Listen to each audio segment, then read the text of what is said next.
tribunal de restitution. Voici ce qui se passe dans cette tribunal, jusqu'au jour de votre mort. Tout ce que vous aviez en votre possession qui ne vous appartenait pas, ou tout ce que vous avez emprunté mais que vous n'avez pas restitué, ou tout ce que vous avez pris à l'insuet sans la permission du propriétaire, peu importe sa taille, cette chose vous fera échouer dans cette tribunal, à moins que vous ne le retourniez avant votre décès. En outre, toute dette impayée ou tout ce que vous avez acquis ou acheté par des moyens illégaux apparaîtront sur un écran géant, et cela vous fera échouer et vous serez expulsé hors de cette tribunal. Lorsque je dis au méchant, tu mourras. S'il revient de son péché et pratique la droiture et la justice, s'il rend le gage, s'il restitue ce qu'il a ravi, s'il suit les préceptes qui donnent la vie, sans commettre l'iniquité, il vivra, il ne mourra pas. Tous les péchés qu'il a commis seront oubliés, s'il pratique la droiture et la justice, il vivra. Ézéchiel 33 verset 15-16. Ne rien devoir à personne. Romains 13 verset 8. Après être né de nouveau, vous devez faire ce que Zachée a fait dans Luc 19 verset 1-10. Mais Zachée se leva et dit au Seigneur, regarde, Seigneur. Ici et maintenant, je donne la moitié de mes biens aux pauvres, et si j'ai escroqué quelqu'un en quoi que ce soit, je lui rendrai le quadruple. Jésus lui dit, aujourd'hui, le salut est venu dans cette maison, car cet homme aussi est fils d'Abraham, car le Fils de l'homme est venu chercher et sauver les perdus.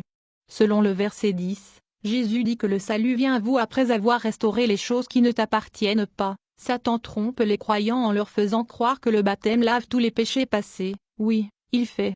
Il lave votre acte pécheur de l'acquisition, mais il ne lave pas l'objet volé ou emprunté que vous gardez toujours en votre possession. Cela signifie que tant que vous le gardez, il vous souille, parce que Dieu le voit de la même manière dont il voit un objet volé. De plus, si vous n'avez pas cet article en votre possession, trouvez sa valeur et payez-le au propriétaire. S'il n'y a absolument aucun moyen de trouver le propriétaire, donnez l'argent à Dieu, et il le rendra au propriétaire légitime dans une autre façon et forme. Si vous utilisez vos talents de manipulateur pour voler les gouvernements en payant moins que votre juste part des impôts ou frais, ou si c'est votre profession en tant qu'expert fiscal, sachez que tous ces enregistrements que vous supprimez secrètement seront affichés à l'écran ce jour-là, et vous serez jeté dehors pour rejoindre tous vos clients qui ont profité de votre corruption et prestation de services. Les escrocs trouveront de vrais escrocs en enfer, mes amis, et les corrompus aussi passeront l'éternité avec leur espèce de diable.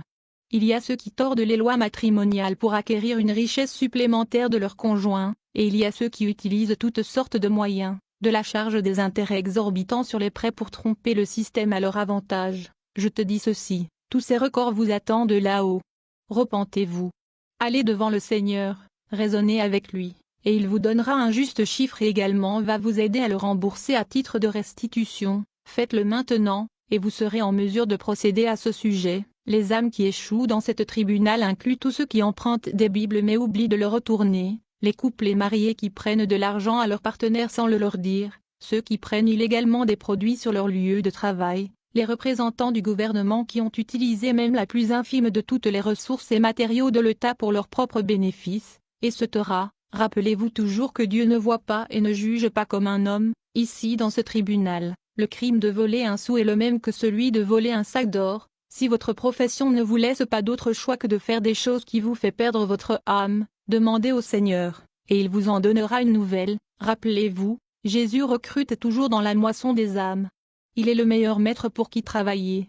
Si vous n'avez pas fini de payer la dot de la femme avec qui vous vivez, vous feriez mieux de chercher ses parents, vérifier combien vous leur devez et remboursez-le rapidement. Veuillez ne pas confondre les papiers matrimoniaux que vous avez signés avec la dot que l'Écriture demande. Bien-aimé, il est maintenant temps de crier à Dieu, et il est si désireux de vous aider. Souviens-toi et aide-toi aussi à parfaire ta restitution, parce qu'après votre mort et votre arrivée dans cette tribunal, il n'y a rien de tel que la pitié ou le pardon. Le paradis est pour ceux qui sont sans tache ni ride. Veuillez trouver et comprendre le sens de tache et ride ici sur terre, parce que vous ne voulez pas le découvrir avec regret et choc dans cette tribunal. Puissions-nous tous nous humilier et profiter de cette grande miséricorde que le Seigneur a montrée dans ces derniers jours, afin que nous soyons jugés dignes d'entrer paradis. Amen.